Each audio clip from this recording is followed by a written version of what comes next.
We're still waiting for one more guest, but we'll get started here in a second. Those crowds are insane out there.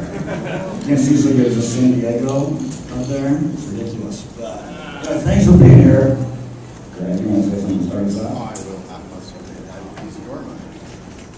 Hi, everybody. Thanks for coming. I'm Greg Goldstein, president of IDW. I'm here to present my moral support to Mr. Dirk Lloyd, our VP of Marketing Extraordinaire, who will introduce the remainder of our guests and run through a really exciting presentation. In fact, running through the presentation one last time this morning, I realized it was so packed with interesting stuff and a lot of news that if you blink or text during the presentation, you're likely to miss something.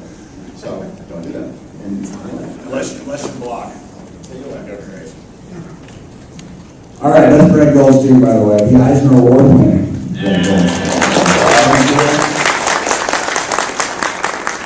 Let's go ahead and introduce everybody here. First of all, we have the lovely Miss Katie Cook. You may know Katie from the Red for the work she's done on Fraggle Rock, but most importantly, she is writing our upcoming My Little Pony. Next to her, we have Mr. J.K. Woodward.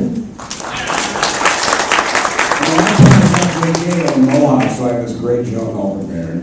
But that's not going to work. There's no mohawk. But if you wondered who does the fully painted, beautiful art on our Star Trek Doctor Who series, that's the man. And Bickle, Andy. He's from either being editor of 2000 AD back in the day, or a bunch of the Marvel and DC work he's done, like Losers, Swamp Thing, Daredevil. But most importantly for him, he's writing our Doctor Who ongoing. And down there we have Mr. Mike Johnson.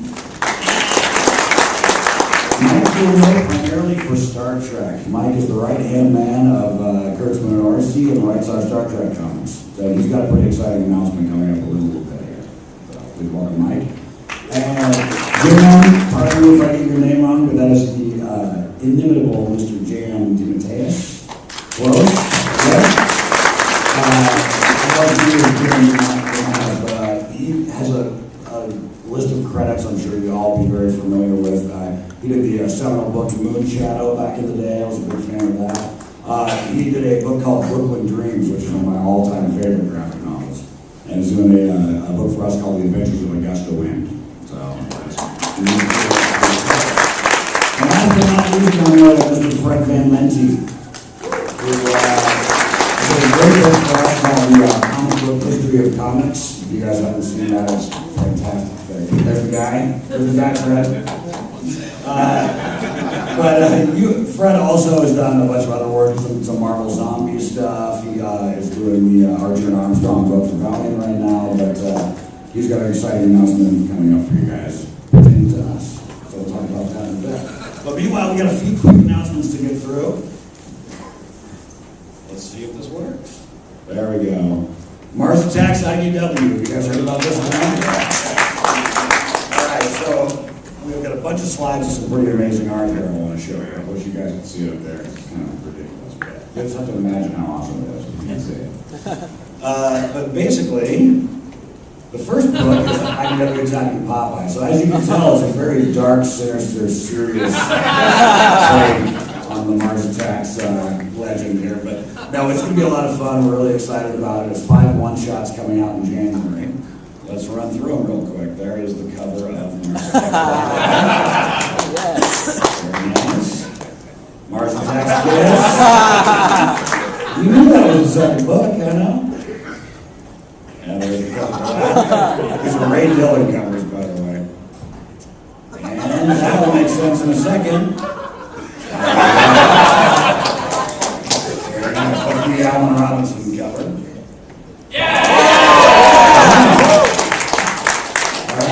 I knew that we were going to respond. Mars Attacks the Real Ghostbusters. There's the cover of that. Mars Attacks Transformers. Alright, you guys are giving me high hopes for this series. Pretty excited. And there we go. Attack of the Bots. And last but not least, Zombies versus Robots. Versus Martians. Versus Martians. Should we have them attacking the Oh yeah, and Honey Boo Boo. Alright, you see me for Do you have a right telling it? I'm accepting pictures actually if you're interested. All of you, I can give you pictures. Yeah. Great. Alright, now nobody's seen any of these yet, with the exception of maybe one. But we are doing an absolutely insane incentive variant program for this for 1 in 10 and 1 in 20 covers. Bear with me and you'll see what I'm talking about.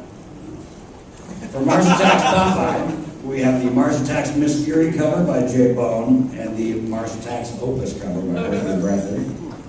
Which I know when you knew that Mars Attacks Popeye was happening, you must have assumed we were going to do a Berkeley Breathitt Opus cover. Anyway, moving along. Mars Attacks Kiss, we have a Mars Attacks Judge Dredd cover by Greg Staples and Mars Attacks Star Slammer by Walt Simonson. I think you're starting to get the idea here. Greg and our editor-in-chief, Chris Rao, were sort of the masterminds of this program, so blame them if it's too crazy for you. Mars Attacks The Real Ghostbusters, that's a Mars Attacks Chew cover by Rob Gilroy. And Mars Attacks Matthew by and we'll be tweeting and Facebook. Alright, we got Mars Attacks Transformers, Mars Attacks Spike by Franco Uru, and Terry Moore doing Mars Attacks Strangers of Paradise, which you knew was probably coming. And last but not least, we got Mars Attacks Rock 2000 by John Byrne, and Mars Attacks Cerebus by Jerry Smith. When you see that piece larger, it's unbelievable. Although we're excellent. Alright. Let's talk a little bit about Doctor Who, and that's why we brought Mr. Diggle here. So, Andy, I guess my first question for you is, have you always been a Doctor Who fan, or is it something of a recent discovery? I'm British, everybody's a Doctor Who fan. Like it's really great that like New Who has become this huge global phenomenon, but it used to be this kind of odd, quirky British thing that nobody else in the world had ever heard of. So when I was growing up, it's like every kid watched Doctor Who, right? It was like you're playing it at school, and then it went away for a few years. I think it went away right when I left school. So and now it's come back just at the right time, and they're doing it properly. They're giving it a budget and good writing and good direction and all the rest of it. So yeah, it's kind of finally become a hit that we always felt it should have been in the first place before the grades started kind of budget back in. So yeah, no, so it's a huge thrill for me. I mean, I used to. Some of my best friends are Doctor Who fans. I mean, literally, like 3 of my very closest friends are massive Whoies, right? And I used to.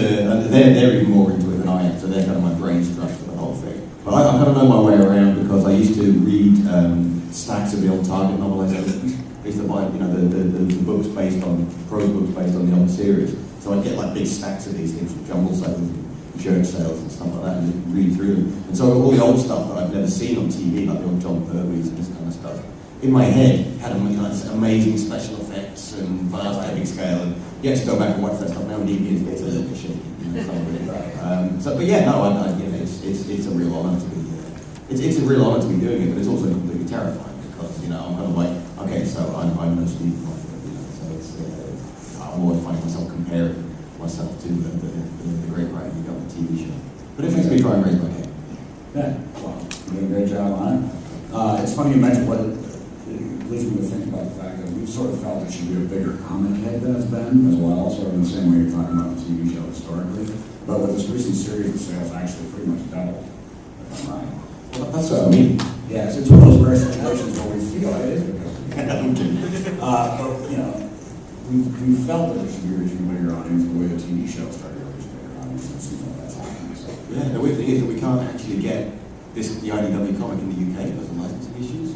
So all of my friends give me a very long time. I haven't actually seen a copy of anything yet. I've been running around since I got to the States this weekend. I haven't had a chance to actually go to the comic shop or tour the floor of the hall to actually buy a copy. So I'm going to fill my suitcase with copies and dole them out to my friends when I get back. Oh, there you go. Well, we were going to consult a license for that, though. So, all right. Well, let's see, Greg, you got any other questions you can think of? Or? I'm curious, in particular, since you're such a Who fan and really got a tremendous amount of great comic book writing experience, how does working with a licensed, well-known character compare to, say, working with a more traditional superhero? I don't really think of it as a licensed character any more than I think of Superman or Batman as a licensed character. It's all it's just a pre-existing character. You know, so it doesn't really matter to me, you know, who owns the license. You know, that's just a legal piece of paper. Really. It's about whether I actually care about the character. Is the bottom line. I mean, so yeah, like I kind of promised myself that this year, after I got away from Marvel, I kind of had to gnaw my leg off to get out of an exclusive contract. When I got away from Marvel, I promised myself I wasn't going to take on any work that I wasn't going to have fun with. So if it's a pre-existing, you know, I'm doing more creative own work now these days as well. But if it's a pre-existing character, then unless I feel like I can bring something to the table that's, you know, I can bring the voice of that character and bring it to life, have fun doing it, then I'm not going to take it on. But with who? I mean, the great thing about the current Doctor Who is, like, you know, I get to work with Matt Smith. You know, so that's really exciting because he's got such a unique kind of delivery. And of course, once I started, you know, putting the words on the page, I realized, well, I haven't actually got Matt Smith to bring this to life.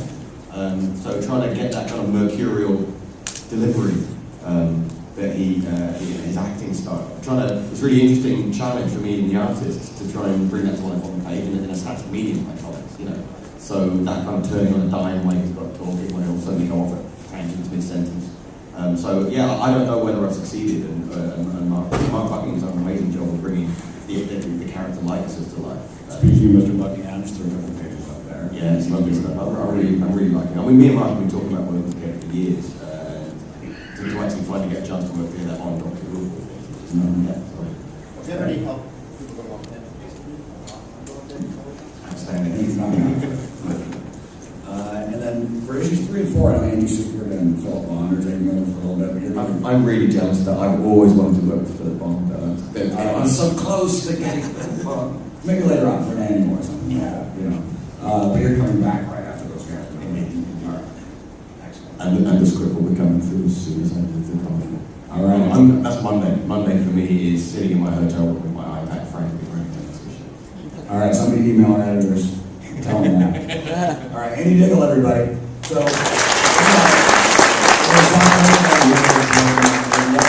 I'm left over for some Q&A if you got any questions. So let's move right on here. Speaking of Doctor Who, Star Trek Doctor Who, JK. You do this fabulous painted artwork that I know takes everything you've got to put together. Are you starting to see the light at the end of the tunnel in terms of getting this thing done? Starting to. I probably haven't slept since January. Do you ever sleep anyway? Well, it's looking amazing. For those of you who haven't seen it, it's fantastic. And the likenesses are awesome. You know. Greg, you So the good news is after issue 8 is done and JK gets to go home and rest for one day, and then maybe we'll tell them to start on the sequel. So they're Really? yeah. I'm just hearing about this. So is everybody in the room. But in any event, it's obviously the sales have been great on the book. We did multiple printings on I think the first 3 issues, and have finally sort of got the print runs to actually match the demand. The reality is when you have something that's this much fun and makes sort of sense editorially, that if we get the opportunity to do another one with another story that works, we'd love to do it down the road. We've got some other big Star Trek stuff happening. We've got some other big Doctor Who stuff happening. So the reality is we have to find a place for it. So you might get more than one day's rest on the deal. But I don't mind at all. we'd love to do another one. Oh, absolutely. Absolutely. And if we do another one, I think your hat's probably not right because of the way just a random topic, but if you could do any other literary mashup, what would it be? I'm sure you guys up on No, this. there's a lot of talk about pony track crossover. There might be one for that. Oh, yeah, Katie and I are working on it right now. I'm trying to come back in the All day. right. Yeah. Don't let Spot it- pony. You're watching your creative team come together. Right for your eyes. Everyone got their little signs right on their butts. That's right. Well, speaking of Doctor Who, this is kind of a random announcement here, but this is the first time anybody's hearing about this. Next year is the 50th anniversary of Doctor Who, which makes it one of the only things older than me in this room. But anyway,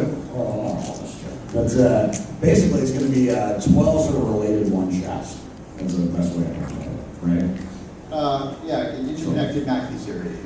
Interconnected maxi series, all right? The first ever interconnected maxi series. It's going to feature all 11 Doctors, and then the 12th issue will be sort of a wrap-up issue. But that's real exciting. It's pretty cool. Got a thumbs up from that gentleman right there. All right. That's J.K. Woodward, everybody, by the way.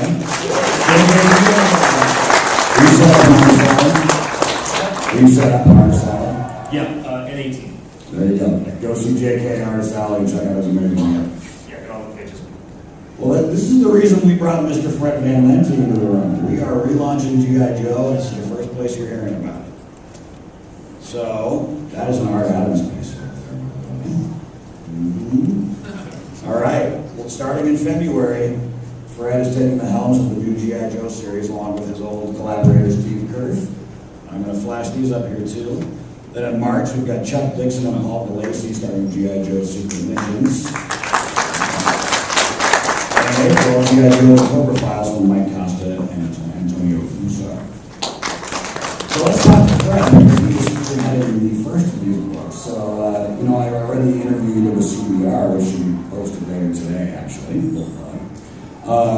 And you mentioned that this is sort of your take on the G.I. Joe live action series. Can you explain what you mean by that? Yeah, I mean, it's sort of the natural success of the cartoon. One of the things I want to do is Cobra's going to bring the word of G.I. Joe here in America. One of the developments that happened in Chuck's run is that Cobra kind of wiki-leaked the existence of G.I. Joe to the world. Right. And rather than retreating from that, the Pentagon has decided to take G.I. Joe totally public. They actually relocate to Governor's Island here in New York City, which is many people here know is an Army base. It's now the headquarters for the G.I. Joes, and they're going to go on very public missions here in the United States because Cobra has basically wormed its way all throughout the U.S. And so it's going to be a war book, but a war book taking place right here. The first arc is called Homefront, and it's pretty hardcore. Yeah, well, hardcore's good. All right, so let's see. Then there we go. Thank you. Thank you very much. Let's see. So, what if you can elaborate a little bit, what would you think in terms of tone? What's different about this relaunch? It's very much a core team. There are many G.I. Joes, as I don't need to tell anybody who's in the franchise here, but we're focusing on a core team that's mostly going to be Duke, Covergirl, Roadblock, Shipwreck, Tunnel Rat, a very specific character-based book that it's still a war book. It's still going to be bullets flying. It's still going to be you're still going to have a lot of casualties on both sides, but it's very much a Joe versus Cobra book for the modern era. One of my favorite characters is on the screen right now. As far as I'm concerned, the whole book would be about Baroness, and I'd be perfectly happy. Well, I mean, maybe that's been off. There you go. The Baroness My Little Pony crossover. There you go. For some reason, I'm picturing a Baroness Pony right now. It's awesome. She's sort of the Joker of the series. I think she's obviously Cobra Commander is the head of Cobra, but to me, Baroness is the face of Cobra, and she's very evil and sadistic and not very nice. And you'll see numerous examples of that in the first arc. Excellent. Well, we're all looking forward to that. Totally unrelated note. Fred does about comic book history of comics, which I'm done maybe. Any plans to continue that? We're just going to people keep buying it. We're going to keep reprinting it. That's the next time about that. I don't know if can we reveal this that we're going to have. Should I? You're going to be a look. I'm not sure. I'm going to make an executive decision and say yes. Okay. Well, Ryan Dunleavy and I are going to be doing History of G.I. Joe history of comic style variant covers for the first couple issues of G.I. Joe. In addition to that beautiful Art Adams. Didn't know anything about this. In addition to that beautiful Art Adams cover, we're also going to have Steve Kurth. But yeah, there's going to be a history of G.I. Joe. I'm a huge G.I. Joe nut, even back before the current incarnation of the Joe Colton era. G.I. Joe with the Kung Fu grip, and those guys are all going to be major characters in the series as well. So it's going to be a generational legacy to this Joe series. Right. So Ryan we're going to take G.I. Joe from the original days in the 60s all the way up to the present through a series of very cool covers in the style of comic history of comics. Excellent. Like Sunday strips. Great. Cool. There you go. All right. And speaking of Steve Kurth, actually threw his cover up to number 1 up there as well. We just got that in. That's great. So you worked with Steve in the past in Iron Man, right? Yeah. Right, so what's it like working with him here? Well, he's fantastic. What he loves is battles and tech. So he's kind of the natural G.I. Joe artist, and his knowledge of G.I. Joe vastly outstrips my own, which is actually very useful. And he's like, "Well, did you mean this instead, Fred?" Oh, yes, I did, Steve. So he's keeping me honest with the franchise, which is awesome. Yeah, he's good. Yes. All right, great. Well, Fred Van Lindsay, everybody, you guys.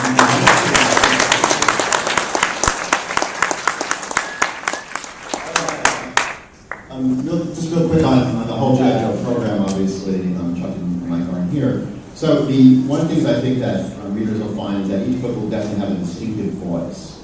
And I know that's been our goal in the past. I think the creative teams in this particular case will really ensure that you'll sort of be able to say, okay, this is the way they're driving the series in this particular book versus the way they're driving the series in the other book.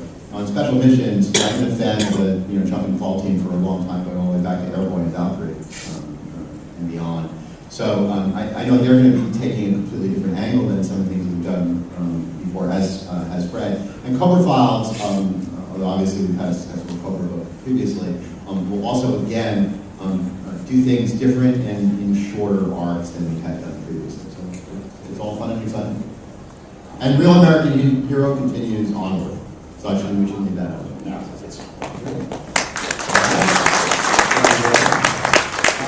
Okay, as you can see, My Little Pony is going to talk to Ms. Cook over here.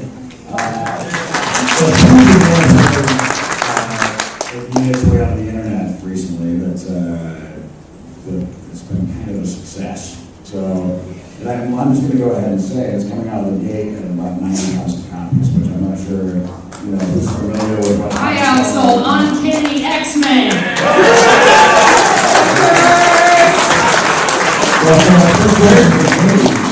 Jordan, we call that a cook bump. There you go. Exactly. The more that number gets circulated around, the more people in the industry wonder what their 38 years of experience has exactly meant to the point of if anyone could have predicted that, I would have said, really? This is true. So my first question for Katie actually was, are you intimidated by the sudden success of this? Well, the first thing, because I heard that while I was setting up on Thursday, I kept getting all these phone calls and I kept ignoring them, and they kept getting more and more insistent. And finally I answered my phone and someone said, did you see this Bleeding Cool article that My Little Pony #1 is pre-sold over 90,000 copies? And I said a very bad word. Which I will not repeat because I see children in the audience. And then I write a kid's book, so I probably shouldn't. And then I looked it up and I was like, oh, crap, people are going to read it. Because I'll be honest, I wrote My Little Pony, Friendship is Magic for me and Andy, the guy drawing it. And because we're fans and we love all ages books. And I think everybody when you guys announced it expected us to write Barbie Pony Princess Party, Yeah. going to the bunny farm and having a tea party. And that's not the book that I wrote. I wrote an epic pony adventure. There's monsters and crazy stuff and an evil queen and kidnappings and ponies in peril. And that's not what people are expecting. And like I said, now that there's 90,000 people out there, including review sites, that have a copy, it's like, ugh. Hopefully they like that.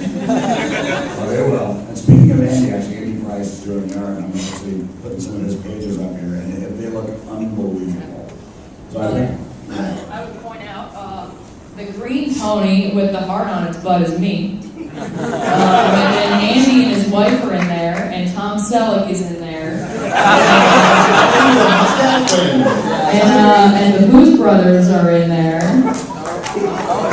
And all of Andy's cats are in there because he has like 15 of them. It's kind of a where's Waldo scenario going on. Oh yeah, we had fun. We were going back and forth. They would text me pages. I'd say, no, let's do this. Yeah. And then we would work out jokes together. And I mean, like I said, this is two friends basically treating it as their own book. And I think that really comes across, and I think fans are going to love that we put ourselves and our love for the fandom into this book. And I even had, so most of the bronies are phenomenal. 99% of them are amazing, and then every once in a while you get one that's one of those. But you get those and everything. And he wrote me this email. He was like, I hope you don't let the man get you down when you're writing Rainbow Dash. That's a quote. And I sent him this picture of me as a 5-year-old with 2 little pony toys trying to make them kiss. And it's like, I've been a fan longer than you. Leave me alone. So I know what I'm doing. I'm having a blast, putting my own spin on things and trying to keep the characters in their own voice. And everybody that thought this book was going to suck can suck it. Because I love it, the numbers are crazy, so I hope Andy and I can keep that up and keep the momentum up and keep people buying after they have that first issue in their hands, because I think they're going to see Andy's art and see the jokes in it and see humor and a great story and keep buying. And that's what makes a good all-ages comic. This is not a comic just for little kids, it is all ages.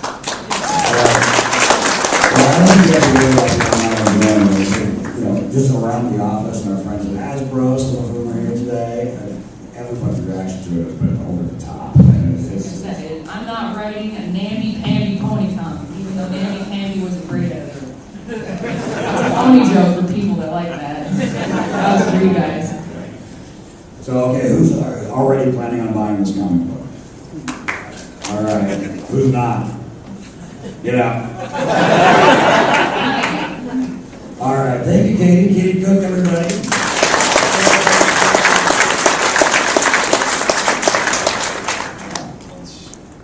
All right, JM, we made it all the way down to you. The Adventures of Augusta Wynn. Now, first of all, you've done a lot of pretty intense, cerebral, real adult works in the past. What sort of led you down the path to creating all ages? Well, I've done all ages stuff before. I did a Badazan with my food. We also did the Stardust Kid. And, something can have, how do I put this? You can have all the adult themes you want. Be as cerebral as you want in an all ages comic. I think Madeline Engel had one where she said something like, whenever she wants to write, I'm going to mangle the quote, but I'll get the essence of it. Whenever she wants to write something really challenging, she writes a children's book. You know what I mean? Because it allows, these kinds of fantasies, first of all, allow for such incredible world building, and to write something that that an 8-year-old can read and enjoy, and then their 35-year-old parents can sit down and read and enjoy, and to find the spot in between where you're going to please both those people, where you're not going to write it down, because you want it to be challenging, you want it to be cerebral, you want to explode somebody's imagination, whether they're 8 or 35, So I really love working in this world, this all ages community. I couldn't believe it on the air. Yeah, I agree with the shows. Moonshadow was really an all ages comic, except it had sex and violence in it. If you took that out, that's right. You took out all the nudity and sex and violence and bad, which really was sort of an all ages adventure. Kids love violence. Anyway, so fantastic. Well, why don't you tell us a little bit about the book itself, like where the story comes from? What is it? Yeah, the story is the first time I ever came up with a project that started not with a concept but with a name. Okay. I was sitting on my back porch with my wife, and it was a really windy day, and a gust of wind came by, and being the writer, ooh, gust of wind, what a great day, Yeah. I had no idea who she was, what she was, so I kind of just filed it away, and over the course of 6 months or a year, other character names started popping up, and I started to get these sort of vague glimmers of who these people were. And I finally got an image of Augusta in my head, who was wearing a Victorian dress, and she had an umbrella, and she lived in a castle. And I'll tie this in with our wonderful artist, Vasilis Gonzilis, which is very hard to say. He's from Greece. It's not a made-up name, it's real. But this stuff is incredible. So one day he sends me out of the blue this sketchbook that he's done. Just, like a little limited edition sketchbook. And I'm flipping through the sketchbook, and he's never heard a word about Augusta Wynn. He has drawn a picture of a girl in a Victorian dress with an umbrella standing in front of a castle. And I looked at that, and the top of my head exploded. Oh my God, he just drew my character. So I ran upstairs, emailed him immediately, told him about the book, and said, do you want to draw it? And he said yes, and we were off from there. That's fantastic. That's almost like the stories you hear about like a casting room where the person walks in and like, that's her. Yeah, and that's, it's amazing enough when those things happen to you, with your own imagination as a writer, when there's a second person involved in those sort of synchronous moments of magic, when you're whole book, working on this book, has been like that every step of the way. It's been a really wonderful experience. It's one of these stories that starts kind of small, and you think it's sort of the normal, girl from the real world ends up in a magic world, but it just keeps getting bigger and bigger and more fantastic. And the great thing about Bacillus is, he's the fastest artist I've ever worked with. I mean, he's unbelievable. To the point where, I wrote the first issue full script, by the second issue was so fast, I was just writing half tools. I was just writing the artwork, feeding it to keep up with him. And in between drawing the book, he'll be sending me 20 sketches of characters, and this, and monsters, and alternate colors, and when we do the trade, here's a background. I was like, it's unbelievable. That's the right problem to have. It is absolutely right. But then he'll send me a design for some creature, and I'll go, I need someone at the end of this issue, and this is who this creature is, and I'll slot it in, or it'll send me something, and it'll spark something in my imagination, and I'll create a whole new character around the visual. And in comics, it doesn't get better than that. When you have that kind of inspiration coming from the artist, when you have the framework for your story all worked out, but he gets to slot in his own imagination and make the story even better. So it's been a wonderful collaboration. I'm really excited about this. That's fantastic. Well, we're all excited about it too. But real quick, tell us about the Snabbit. Oh. The Snabbit is this creature who, I think he's hanging from the tree in that picture. He's half snake and he's half rat. Here we go. Snabbit. Very clever of me to come on. Augusta, at the beginning of the story, is living in the real world. And she just thinks she's an ordinary girl from the real world. There's a lot more to it than that, as we discover. The Snabbit is the one who essentially wakes her up from the dream, who shows up one day outside her window and awakens her to who she really is, and that sets off on the adventure that reveals the truth about her and this other group of children and this place with the castle that I told you about. But it's really a story that it dovetails with a lot of different realities and the spaces between realities, and it's one of these big multi-dimensional adventures that I really, really love. We get to play with these kind of big metaphysical concepts in the context of a really fun adventure story.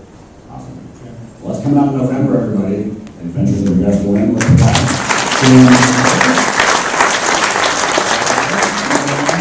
Star Trek. All right, Mike. We're about to make a big announcement here. And I'm going to flip the slide. Spoiler alert. Spoiler alert. You ready?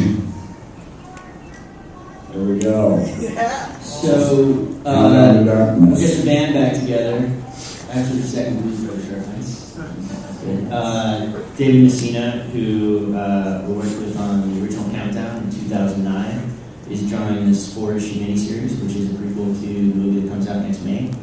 And the plan is to do what we did with the first Countdown, which is set the table for the next movie and hopefully give readers some insight and some added material that's going to make seeing the movie sort of add an extra dimension to it when you actually see the movie. So really excited about it. It's the first time anybody has seen the cover to #1 here. I think David did an amazing job.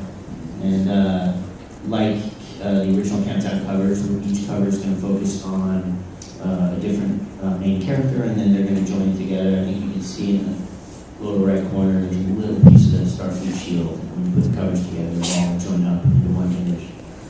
So, yeah. So, Mike, what can you tell us about the series? Romulans, The- Ferengi, Klingons? So, there are a couple Paramount ninjas in the audience. They're kind of like air marshals. You don't know who they are. If I say anything, you're going to know they're here real quickly. It's a movie. It comes out next year. And it's probably like 2 hours. Like, it's as long as other movies. Like, it's not like super short or super long. It's really, could be really good. And you should go see it multiple times. And hopefully, hopefully our comic can sort of enhance the experience for you. So we're all really excited about it. Were there any new challenges that you didn't face with the last Countdown series that were different this time around? Yeah, as you probably know, the next movie is wrapped in several layers of secrecy, and we've sort of had to account for that in as we work and as we're going to be talking about the Countdown to Darkness. So we've had it's sort of a delicate dance to do because you want to make sure you don't spoil anything, but you still want to make sure that the comic matters when it comes to setting up the next movie. But I think I know I've seen sort obviously about the next movie, but I think it's really going to pay off. There's so many surprises and so many things people don't know that to spoil it is really going to spoil the experience of sitting in the theater. So, Come on, spoil it. okay, I'll spoil it. So here's the thing. Basically, but yeah, so we hope you guys pick it up and enjoy it. Does that get your question? Yeah, everything's spoiled for me now. And I should say the main series. You guys, anybody been picking up the main ongoing series? Oh, was that your? No, that's the next question. While this is happening, the regular ongoing series. Yeah, the ongoing is going to keep going. This is going to be a separate 4-issue series, and while these 4 issues are coming out, the 4 issues of the main series are going to be origin stories of different members of the main cast. We have Bones up first, and then we have Uhura, then we have Scotty, and we have a Sulu Chekhov tag team origin issue. So it's going to sort of flesh out things, and they also set up the movie. In fact, it's crazy the kind of things we've gotten away with hinting at in the ongoing series for the next movie, and it helps that Bob Orsi is overseeing the comic, because I can say, can I say this? And he'll say, yeah. And I'll say, can I say this? And he'll say, absolutely not. But the stuff that we've been able to hint at is great. So there's still going to, this is sort of a direct prequel right here, but the ongoing series issues are still going to have prequel-y-ish bits. So let's all be clear, there are trades of the current series out there that you need to go get to look for those. Did I do a good job? I'm just Go buy the trades for the other copies. Yeah. multiple copies, right? Got that. You shameless hucksters. All right, Mike Johnson, everybody.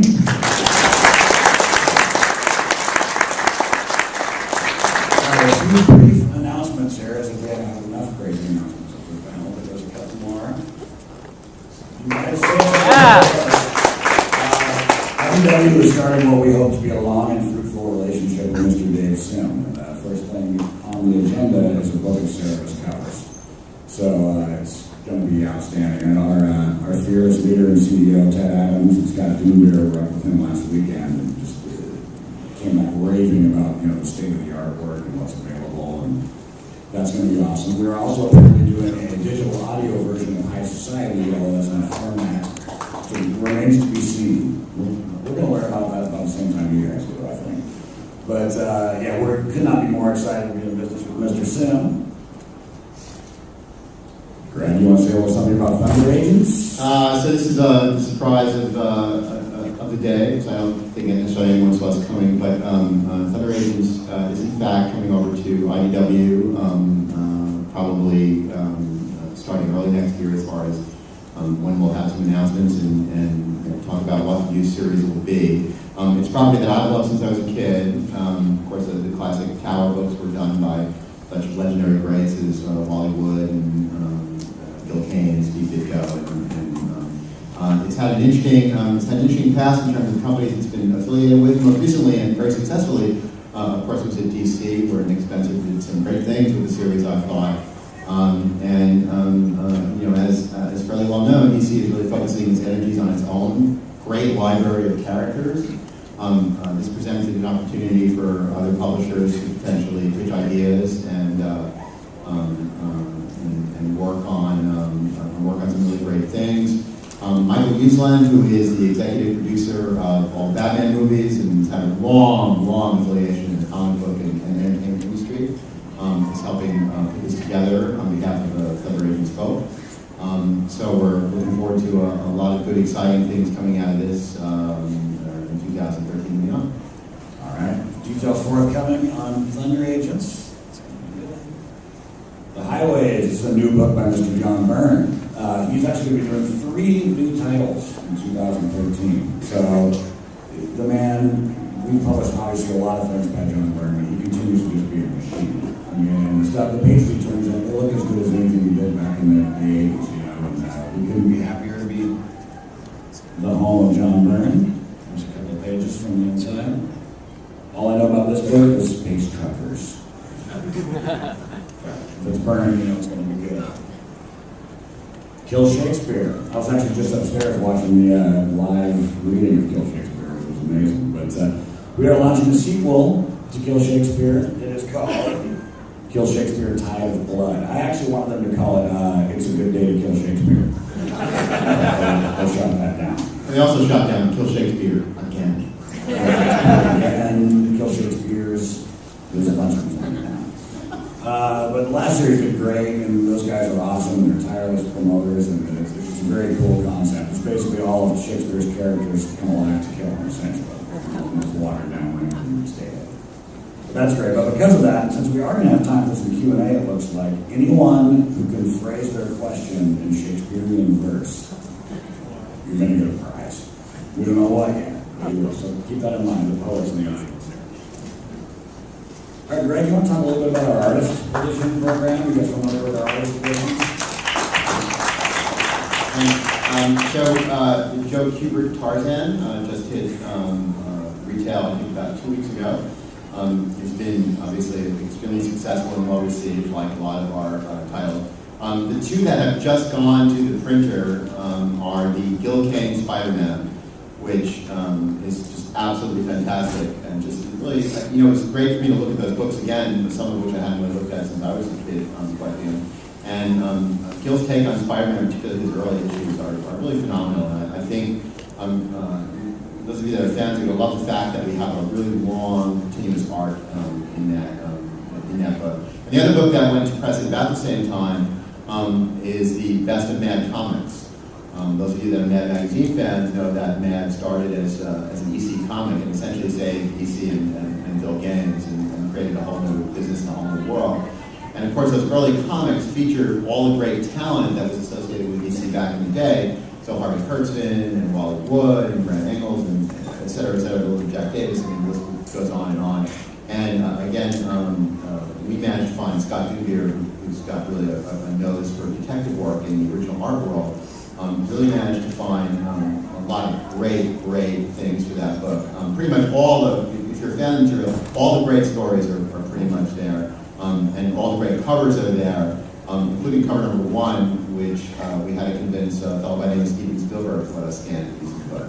So all good things. There's a few, obviously, that we have announced that we necessarily have not announced the date for. I am happy to say that in early January, the Rocketeer reprint, which we had already discussed at a previous convention, will be ready to go. That was our first book, and clearly we underprinted it, not knowing what the audience would be like for these types of books. So all the people that have been really clamoring to get hands on Dave Stevens' beautiful art will get that. And then I'm finally happy to say that a project we announced for last spring will come to fruition in the early part of 2013. And that will be Will Eisner's Spirit. I have to tell you, I've looked at about 90% of the book. There were still some stories being assembled and coming in. This is the best of the best. Will's run on Spirit was prolific and long, and there are good stories and there are great stories, and we've got a lot of great ones. So if you're a fan, this will be a monster book for you. All right, I'm going to stay with you, Greg. How about you tell us a little bit about the Library of American Comics? So, Library of American Comics is a labor of passion for many of us, but its driver, Pete Mullaney, has just got an incredible ability to turn out high-quality books in multiple volumes.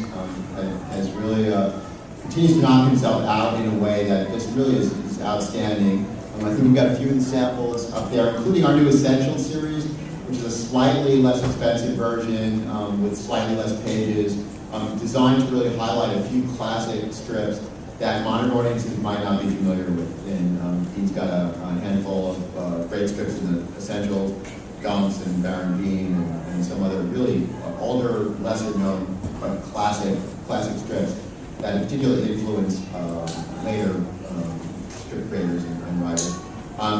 We've got one really big announcement in Library of American Comics that I can't make today, but it's fantastic. And we've got another one that I'm really waiting to get finalized that I would look for in 2013. But we really do want to be the home of great strip publishing, and I think so far we've proven that well. Related news, Greg Yo. Yeah! Greg Yo in a zombie outfit, no less. Greg is so pleased to see you. Sorry, you're staying with me on that one too. Okay, Yo Books, another labor of love for many of us in the office. Craig is a longtime fan, creator, designer, and just outrageously interesting guy who has managed to build in 3 years an incredible library of wonderful material. He's obviously got an affection for the old non-EC horror comics. Probably loves ECs as well, but these are obviously the non-ECs of the 50s, some of which were completely over the top, right? For those that didn't think Tales of the Crypt were enough, well, wait, we've got more. And so Craig has not only done some great hardcovers of some of these titles, Zombies, the Bob Powell book, Dick Reaper's Frankenstein, but he's also just launched Haunted Horror, which is a affordably priced, as they say, reprint of some of these great classic stories in the 50s that's going to be coming out. 5 months, okay. And there might be some other projects very similar to that in the future. But Craig's latest book, which should be right at the end of the year, the beginning of the new year, Comics About Cartoonists, is incredible. And I urge you to jot that down right now and say, I'm going to look for that when it comes out. Basically, he came up with a huge collection of all the greats over the years that had done stories that were essentially about comic book artists or about cartoonists. So, it's a movie within a movie, except it's about better than there, and Kirby, yeah, it's great line. Excellent. Okay. That brings us to the end of that. So we do have time for some Q&A. Who's got a question for myself or Greg or any of these fantastic creators? Yes, please. Oh, you first guy. All right. Prithee, my lord, let me ask this of you. Perhaps we'll see an ongoing classic Doctor Who? You get a prize. Let's see the afternoon. Do I get a prize if I can answer that somehow? You do get a prize. I should have worked on this while we were chatting. An ongoing classic Doctor Who, the materials have always been a bit of a challenge, and obviously we have to restore and recolor them. So in arcs, we've been able to do it, but an ongoing monthly that will continue on forever might be a bit more of a challenge. But I guess the good optimistic answer is we will continue to do classic Doctor Who, whether or not we can do it monthly. How about new stories, original material? With the classic Doctor